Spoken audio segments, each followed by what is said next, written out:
Welcome to Essays and IPAs, presented by CDI Studios. Thank you once again, everybody joining us at Essays and IPAs. I am Michael Colonno, AVP of the Data Center Solutions team.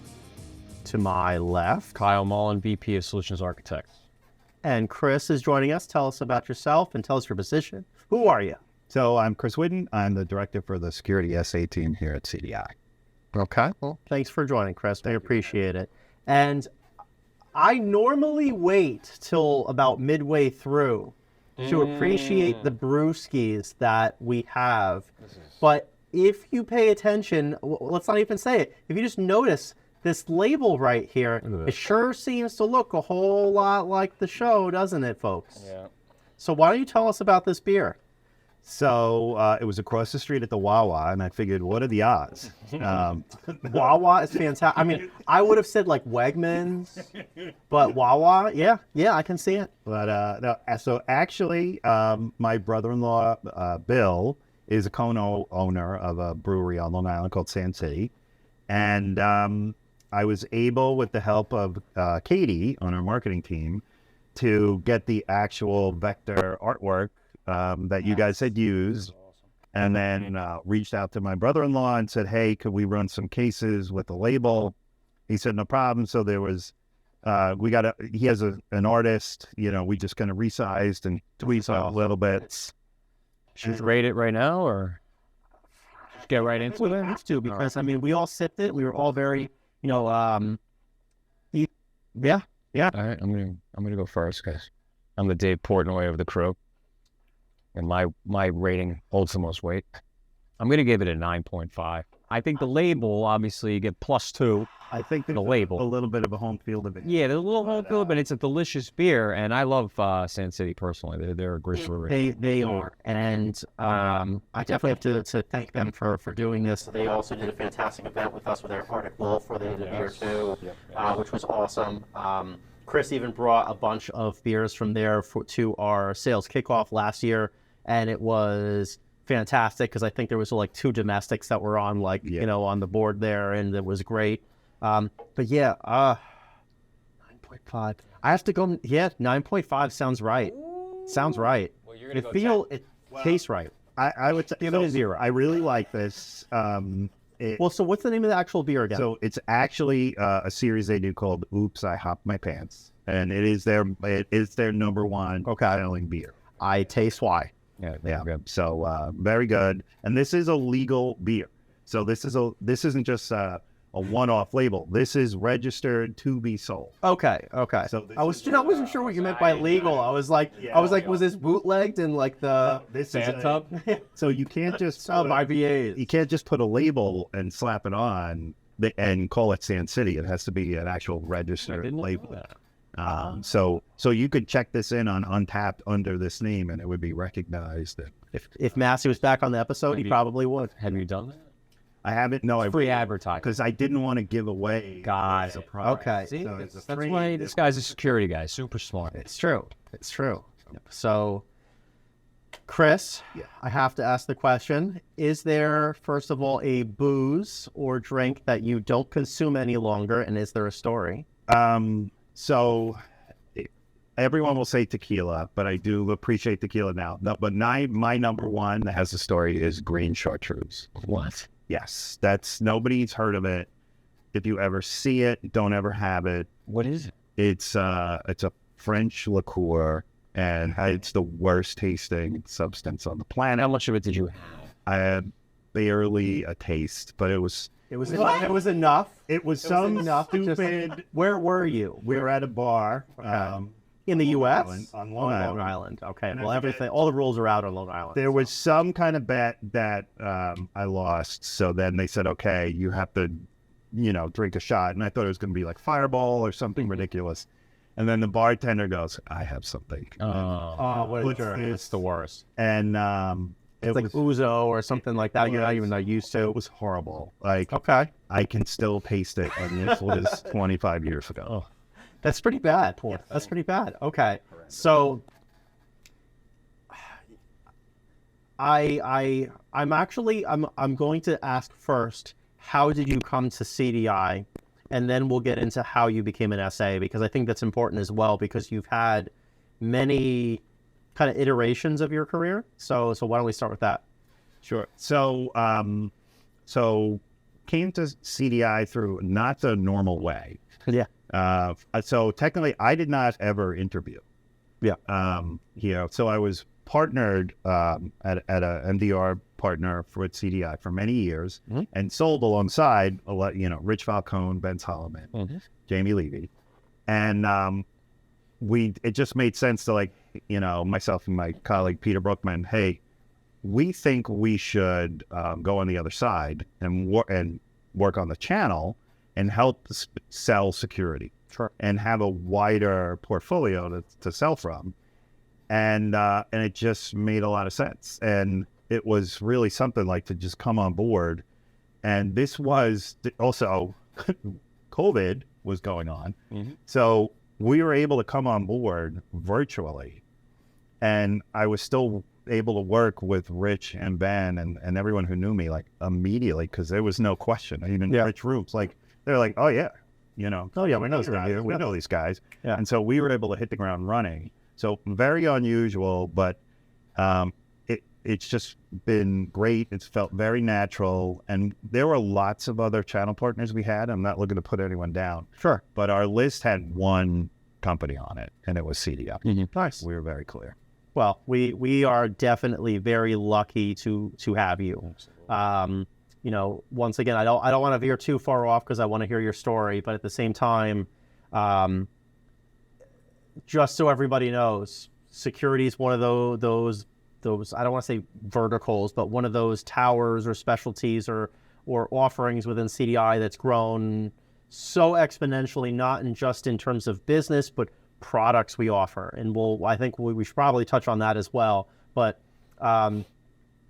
how did you become an SA? Why did you want to become an actual solutions architect as opposed to implementation or sales or anything else? Sure. So the first time I did the role of an SA was at a software company. We were pre-IPO, and I was on the dev side and administration. I was support. I wrote the installers. I did a little bit of coding. Nice. And we were in Midtown, and a sales guy comes in and says, my SA isn't available. I need help. And he looks at me, and I just happened to be dressed. No, this is all in person. Oh, really? And I was not dressed like a slob. And he said, once, or? Yeah. No, I was, It's just random. We're in the office. Coincidentally, I wasn't a slob. Yeah. No, exactly. I didn't have a tie, but I had a jacket and a nice shirt on. Okay. And he said, do you know our products? I said, yeah, we use them internally. He's like, so you could speak to all the products? I said, oh, yeah. And I said, well, what do you want me to tell you? He goes, no, you're coming with me. And I won't name the company, but it was a global financial company. Okay. We were presenting to Crushed it. the top level people, and I'd never done this For that day. It was, okay, we're going. And we walked over to, it was like 52nd and Madison or something, and then a 1 hour meeting. Did you get the deal? Yes.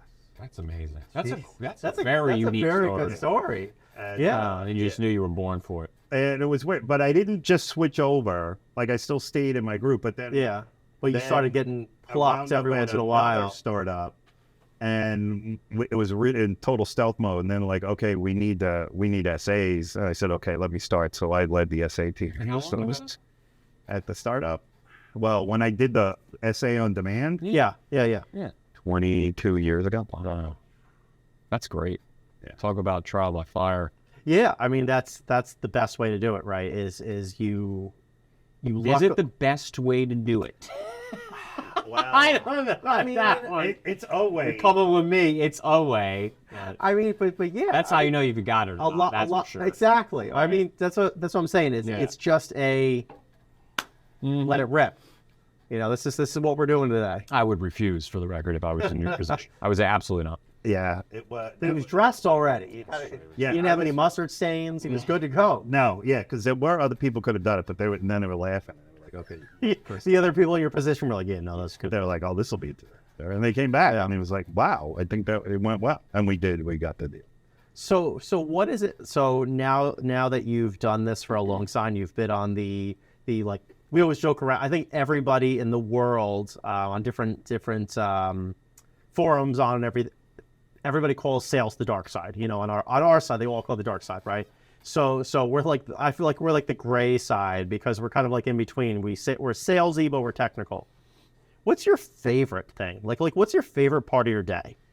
So it's definitely talking to customers. Okay. So another colleague of mine who I'd worked with previously, he said it best to me and it nailed it. He's like, if you're in a bad mood, go on a customer visit. You know, things aren't going well, go talk to a customer. And almost every time we would come back from a customer meeting, I always felt better. And so, and I can tell you the last 2 years here, especially the first year we were here, we were doing we had a lot of customer calls. So I'm not asking for 8+ straight customer calls, but a good customer call is really good. And I've done it here. So I got it on the flip side when CDI was a partner, and I was on a call with a bunch of the reps who were here, and they started really hammering me with questions. And they were like, sorry, we're doing this. I'm like, no, this is great because I'm still waiting for you to ask me a question I haven't heard yet. So if you can ask me a question I don't know the answer to, I like that. I'm like, you know what? Yeah. I don't know the answer to that. That's good. And then I'll go back and take it. So, I mean, I kind of get that also from your perspective because we all do different things. And, you know, even our CEO says, you know, we're not brain surgeons, right? We're not saving lives, things like that. But some of the things that insecurity, you may literally be. I mean, you might be securing a hospital. Yeah. You might be securing a financial clearinghouse. Like, you might legitimately be, like, protecting the keys to the kingdom type of thing for some of these companies. That's very impactful. Definitely. So one of the things that, like, I struggle with is insecurity. There's a new product every day. Yeah. You know, there's startups out of X, Y, and Z countries. There's SaaS. There's Wiz.io. There's Zscaler. There's Palo that comes out with a new product or acquires another company. There's like all these different things constantly. And like, how do you keep it all? How many security vendors did we onboard in the last 12 months? Yeah. 90? We did deals with 90? 90. So I want everybody to take a pause for a second and think of the products that you normally deal with. Let's say you're at a partner. Let's say you're at another vendor, like the different SKUs you have. 90. So let that sink in. 90 that we actually sold. Yep. So like of that, like, are we talking? So like this is the problem also. As I think security is one of those things that spans a lot of things. Like, you know, I think there's some companies almost have a legacy mindset of it's like a firewall and antivirus. Sure. Right. But there's, you know, we're getting into a CDI pitch here. no, I don't even mean, no, this isn't. We are. No, we're not. And we try to listen, we try to stray away from that or shy away from that, but I think we kind of got it. Well, but like, how do you keep it straight? Let him pitch. Let the guy you have to pitch. know- Let him cook. You have to know the core stuff. Yes. What gets done. And I can get in on that. But there always can be something new. So what it comes down to, so there's a lot of things I say over and over again. No, and big one is technology by itself is not a control. Okay. So if you're just going to put a box, that's not going to work. And if this magical box existed, you wouldn't be talking to me because everyone would own this box and security would be solved. Sure. So I get that a lot of time for people who try to outsmart you, and there's a lot of product to know, and I don't know every product, but it can't be perfect because then you would already own it, Right. And it would be this magical box. It doesn't exist. Yeah. So what All do be out of a job. Yeah. So the goal here is like, hey, we have to get enough security. Okay. So we talk about, you know, figure out what is your risk appetite, and then you get enough controls in place to get within your risk appetite. So just because I laugh, I pulled the team recently. I'm putting together a deck actually for a presentation I'll be doing with buzzword bingo. And I have to throw out the buzzword bingo term, which is zero trust architecture. Yeah. Right. So I joked around in the beginning days of some of the like Tanzu and container stuff, like, can I buy 5 DevOps?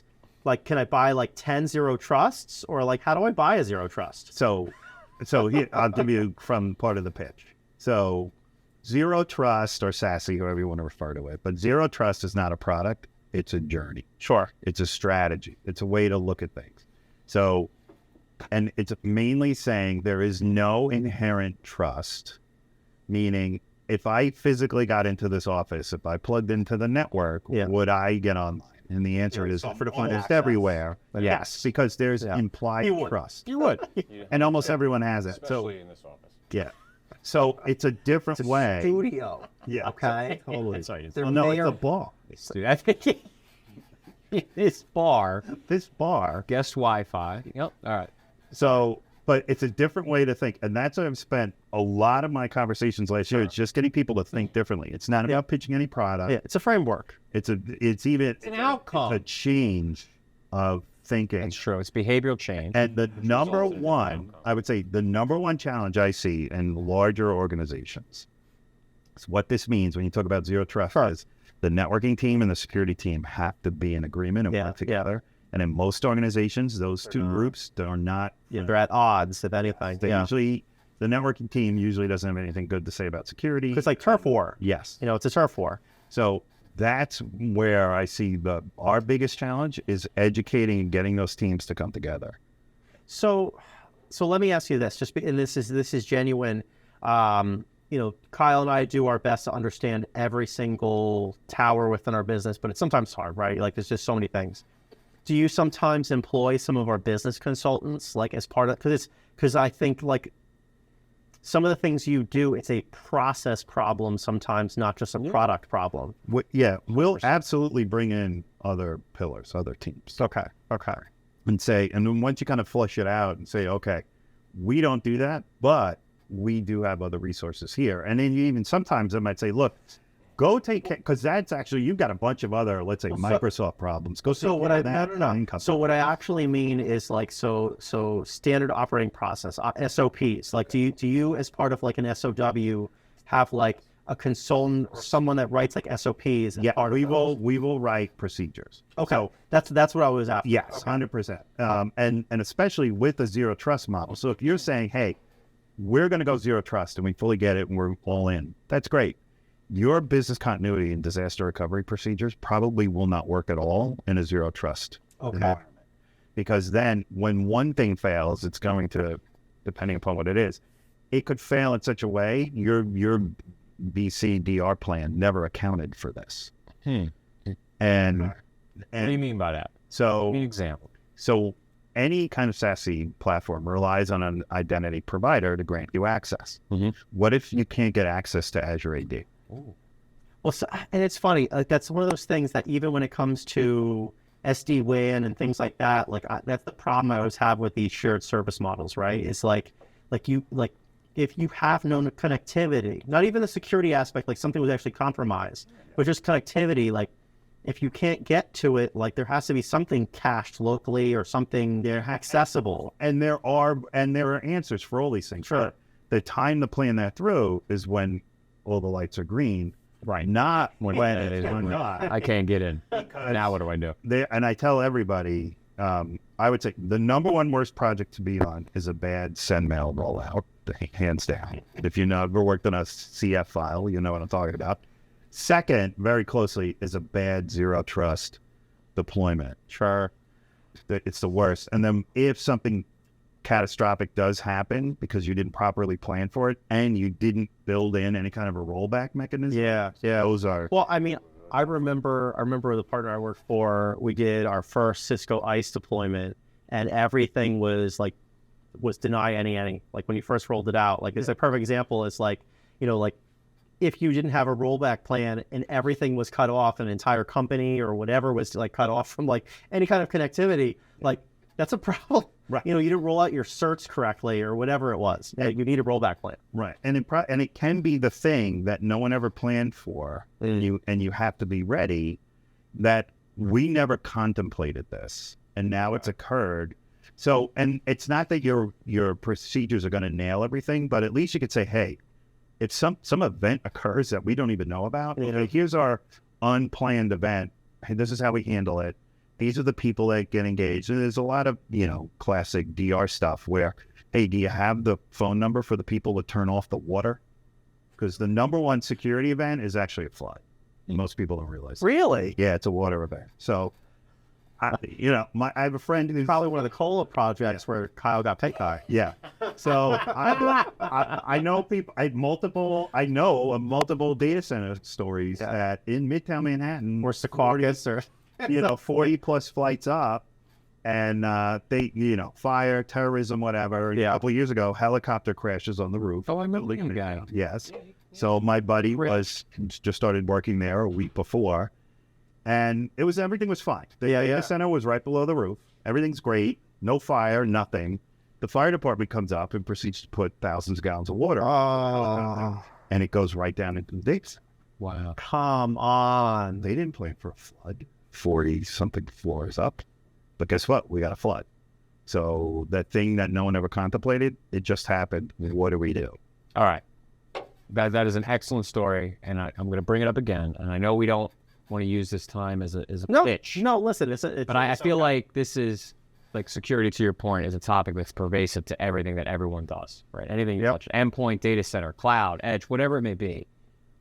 Chris, what does CDI do differently from a security perspective? You keep talking about, or you don't keep talking about, but you mentioned a bunch of products, right? We're trying to sell it out. We have a bunch of different unique differentiating assessments that we run for our customers that they found valuable. Which may even be eliminating products. Yeah. So I think for us, for me, a lot of it starts with the making sense of discussions that we have. Sure. And just to educate customers in a vendor neutral way, and just to begin to help them to figure out, I'm not going to give you the direct answer. I don't know what the answer is going to be, but there's definitely things we could take out of the pile of possibilities. Sure. And start with a broad experience of, we know what works. Anything we recommend is going to be good, but is it the best solution for you and your unique situation? So let's get to know you and understand what's driving this. What are your needs? What are the outcomes you're looking for? And it might be a product. It might be product plus some of our professional services, or it might be, hey, we have a managed service that can do this. Okay. Lay out the possibilities and understand and guide, customers into where they should be looking. But they really appreciate, like I've done the Making Sense of SASE a lot. Lay it all out there. And of course, if you want Making Sense of SASE. Yeah. And he's a little sassy. Yeah. He's sassy. And they really appreciate that. We're not trying to push one over the other. Now, you want my opinion on, I can tell you, this has worked well, that's worked well, but those customers were different than you. I don't think you'll get the same outcome as I mean, there's why. And I'm not driving towards which earns trust. It does. That's absolutely it. So I think this has been a lot of security and work talk, and I appreciate that. But I also want to know, do you have any hobbies? No. No. Listen, He does not. I'm cutting it off. So I do tabletop exercises for fun. Yeah. I do POCs in my house. So a couple things that I do like to do outside. One, I'm definitely into barbecue smoking. Yeah. So I have a Weber Silver Bullet. I'm very high into that. And a sous vide. So I sous vide into the smoker. And then you sous vide first, and then you throw it in the smoke, or vice versa? Usually I smoke first now, and then sous vide, and then you take it out and do a Wait. Smoke first and sous vide? I've been doing that more lately. So it's funny. We have a lot of smoked meats people at the CDI. Scott Reiser, Will Sauter, and a bunch of other people are definitely huge in those things. And I've heard of sous videing and then smoking. Yep. But I haven't heard of the other. Why did you do it that way? Just to try it out. And it depends on the food where I want to get the smoke. I like the smoke flavor in, so then it just goes right in the bag. Give me an example of a food vehicle. St. Louis ribs. Okay. So those have been coming out really well. Do you have some of those first? No, I'm sorry. I have to get invited back. Yeah, okay. Well, now Do a tailgate next time. And I will.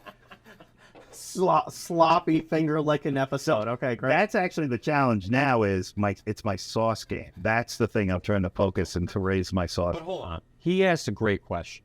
Sous vide, you bring it to a certain temperature, you typically sear it at the end, and you're good to go. Yes. Yeah. Now you're doing the reverse. So are you bringing it to actual cook temp? I do the sous vide temp, and just let it go. What I used to do before I had the sous vide, smoked it first. Okay. And so I do this for my... So wait. Let him know. Let him finish. No, actually, I have a This question. is interesting. Does the smoke flavor intensify because you're locking it in, or does it go the up? Okay. Sealing it in. So I'm not over smoking. So the way I first started doing this, and the hardest thing to me and the best thing to smoke is a brisket. And so smoke the brisket first. And what a lot of people don't know is after about 4 hours, the smoke doesn't penetrate anymore. It's just a heat source. Yeah. And I don't like to over smoke my bread. Like it's smoke is great, smoked but enough. yeah. So then pull it off. And then what I used to do was wrap it real tight. And then our oven has a warming oven that can actually go really low. So I used to set it in the warming oven, 165, 130, depending upon what I was doing. Instead of doing the cooler? Continue the cook. So it's actually 4 to 6. Throw it in the warming oven for 18 hours. Take it out, and then I shred it, and then I get pretzel rolls, and then fresh cheddar, and put it together. And That's amazing. But my God, I can't wait 18 hours. No, that's what I do. Well, you haven't smoked, obviously. Yeah. Like, So- that's the thing. Well, it depends what we're talking about. So my college buddy Dave, We're talking about the RV or a comment. we've got invited to his daughter's, when she was young, birthday, and I brought the brisket, and people were wondering, why is this guy bringing a brisket? And they were like, this is great. So now every year, so I felt like this last one, he catered it really nice, and the guy's there, and he's like, I was told you brought a piece of meat, and the guy was like, well, let's put out your briquette or whatever it's gonna be. Yeah. And then I pull this out, and he's like, I brought a knife to a gunfight. Yeah, you knew you got it. He just, like, the crowd took, my brisket was gone. They barely touched his meat. For you. So just because he made last episode, he made a CrossFit joke. So one of the well-known things is Memorial Day. There's the Murph workout, and a lot of gyms, like, they have like an after party type of thing. Last year, what I did is I did pulled pork, which is what it is, right? But I did pork belly burnt ends. Yeah. I did 2 different kinds. I made my own maple bourbon glaze, which was very nice, and then I did a rub style one. And that, to your point, was like there was the other food there, and those things just disappeared. They like evaporated. Right. I was lucky if I got them myself, kind of thing. Yeah. So I made bacon. So it was nice. I went to the butcher and got pork belly, triple smoked it, and then brought it back to the same butcher, and then he sliced it and put it between wax paper. Then I took some of that, wrapped it in a turkey, and then smoked that. You guys, I'm salivating. I was going to say, you guys are sick. That's a lot of effort. But it was probably but it's real. I'm not doing this every weekend. Yeah. But when it gets warmer out, because what I liked, and I tell all my friends who are getting into this, it's all about the prep. Yes. And then smoking is perfect to be accompanied by these. Yes. It is. And, It is. And then you serve it. I love like a bone-in pork roast, because then you slice it, and it's a pork chop and a spare rib. I love They to hop come my out really pants to a well. nice pork chop, you know. But it's a sauce. That's where my game is lacking. I gotta. Well, I mean, it depends. You know, obviously, it depends from what like family you're from in terms of those things, right? Like some people are more rub people, and they don't want really like a sauce. They want to stand on its own. And then other people are sauce people. You know, like one of the guys that used to work at CDI. The funny story is that like he was told when he had kids, like you have to sell your Harleys. Yeah. So he got a trailer smoker instead, which his wife was not exactly, ready for. But he's done competitions and things like that. And he actually shared his vinegar-based sauce with me. North Carolina. Yeah, for like pulled pork and things like that. It is phenomenal. Yeah. And it's funny. There's so many different nuances when it comes to sauce, and whether you're going more like a dark molasses type style that's thicker, or whether it's more of vinegary or somewhere in that I'm spectrum. sure the molasses, but then I usually have it on the side. So Yeah. for people who want to put it on, because I like it a little bit more spicy than the average person. Yeah. Well, I mean, this is a great way. I have a hard time ending this episode when we're talking about meats with a Z, probably. I don't know. I don't know if it's even an S. But thank you, Chris. I mean, this between, I think we should be talking about securing your smoker. They all got Wi-Fi now, right? Don't these smokers have wireless updates? They usually have Bluetooth at least. Yeah. Mine is a traditional It's not an IoT device. No, but Doesn't now have- You got an isolated network. Blockchain. Shit. I'm disappointed I didn't bring a brisket and pull it out. We got Excellent. like I mean, We're to swap. there wouldn't be a lot of talking. It would just be a lot of yeah, we have to go session and come back. Exactly. So are we doing a giveaway? Why don't we talk about Kyle? Well, I think if Chris says it's the okay, we're gonna give away a couple 4-packs? Yeah. 4-packs. Couple 4-packs. If you said it's free, so send an email to essays with an F SAS and IPAS at CDIL and just say give me address and we'll send you a 4-pack. Limited supply. Limited supply. A few people will win, but we appreciate your viewership and we appreciate your feedback. I mean, I would appreciate some sort of feedback within that email as well, but obviously you can just write in. But once again, Chris, thank you so much for coming, sharing your story, and even more so for coming to CDI. We are so lucky to have you. Yeah. But thank you once again, everybody, for watching. So, Jared. Essays and IPAs is a production of CDI Studios and is produced by Alyssa Hall and Spencer Grogan. To learn more about CDI, you can visit cdillc.com.